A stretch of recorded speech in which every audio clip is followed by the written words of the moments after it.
It may have been answered, but what would the money look like? Would it be English money or is it coins? So actually, a lot of people don't know this, but the Amish people prefer to use chickens instead of U.S. currency. I probably shouldn't be talking about it because we're not supposed to. Chicken Dan Byler, aka Chicken Dan, started this system back in the 1930s, I think 1937, and his famous quote was, "The government can't tax chickens." So that was the reason they would use chickens, as the preferred method of currency, just amongst themselves, never with the English people, unless you can't avoid it. So it was a complicated system. Like a Rhode Island red hen was $6, and a rooster was always half the value of the hen.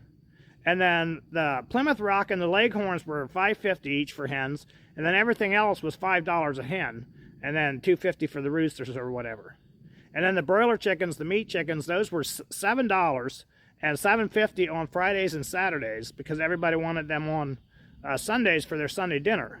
So they were always worth a little more on the weekends than they were during the week, if that makes sense. And most buggies actually have a chicken crate under the seat that the English people don't know about, and usually up to like 10 chickens are like $70. And if you were really rich, you would have 2 chicken crates, so you could have like $150 in chickens all at once. And there was usually a farmer in each community who operated what they called the chicken bank. It was basically a chicken farm, and everybody, you get paid from the English. And if you had to go buy stuff from the Amish, you'd actually go and buy some chickens, fill up your chicken crate, and then go to the store next door. So it all worked out. It was really a pretty good system. Like, a lot of the ex-Amish content creators won't admit that there is such a system, but they just don't want to talk about it, okay? We're really not supposed to, because, like I said, once they find out about the chickens, they can try to figure out a way to tax them. So please keep it on the DL. Don't tell anybody about the chicken currency. Thank you, and God.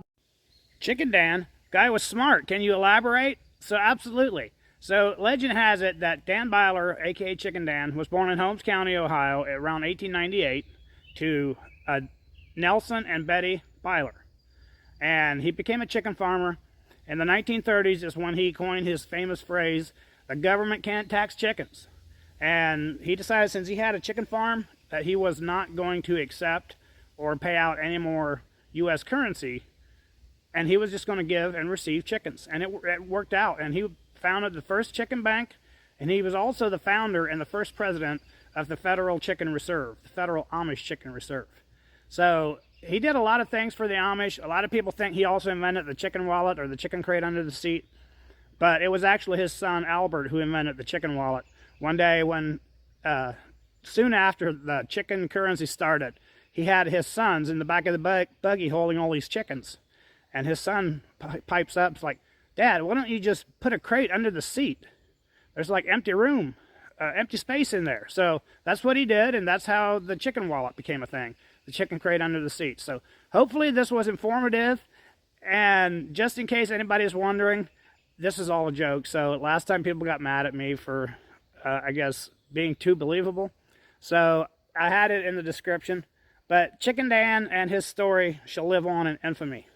God bless.